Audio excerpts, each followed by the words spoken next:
പ്രധാനമായിട്ടും 3 ലെയേഴ്സാണുള്ളത്. Endocardium, myocardium, pericardium. Endocardium എന്ന് പറയുമ്പം ഏറ്റവും ഉള്ളിലുള്ള ലെയറാണ്. മയോകാർഡിയം എന്ന് പറയുമ്പം ഇതിൻ്റെ എൻഡോകാർഡിയത്തിൻ്റെയും പെരികാർഡിയത്തിൻ്റെയും ഇടയിലുള്ള ലെയറാണ്. നമ്മുടെ ഹാർട്ടിനെ പൊതിഞ്ഞ് സംരക്ഷിക്കുന്ന ഇരട്ടപ്പാളിയാണ് പെരികാർഡിയം എന്ന് പറയുന്നത്. ആ പെരികാർഡിയത്തിൽ തന്നെ 2 ലെയേഴ്സ് ഉണ്ട്. ഒന്നാമത്തെ ലെയർ എന്ന് പറയുന്നത് ഫൈബ്രസ് പെരികാർഡിയം, രണ്ടാമത്തെ layer serous pericardium.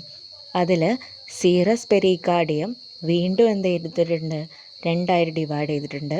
Parietal pericardium and visceral pericardium. ഈ പെറൈറ്റൽ പെരികാർഡിയത്തിൻ്റെയും അതുപോലെ വിസറലിൻ്റെയും ഇടയിലായിട്ടൊരു ക്യാവിറ്റി ഉണ്ട്.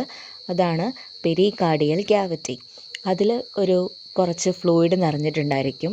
അത് നമ്മുടെ ഹാർട്ടിൻ്റെ ഫ്രിക്ഷൻ, അതായത് ഹാർട്ട് ഇങ്ങനെ നന്നായിട്ട് സ്ട്രോങ് ആയിട്ട് പമ്പ് ചെയ്തുകൊണ്ടിരിക്കുമ്പോൾ അതിന് തേയ്മാനം സംഭവിക്കാൻ ചാൻസ് ഉണ്ട്. അപ്പോൾ ആ ഫ്രിക്ഷൻ മൂലം ഉണ്ടാകുന്ന തേയ്മാനം കുറയ്ക്കാൻ സഹായിക്കുന്നു.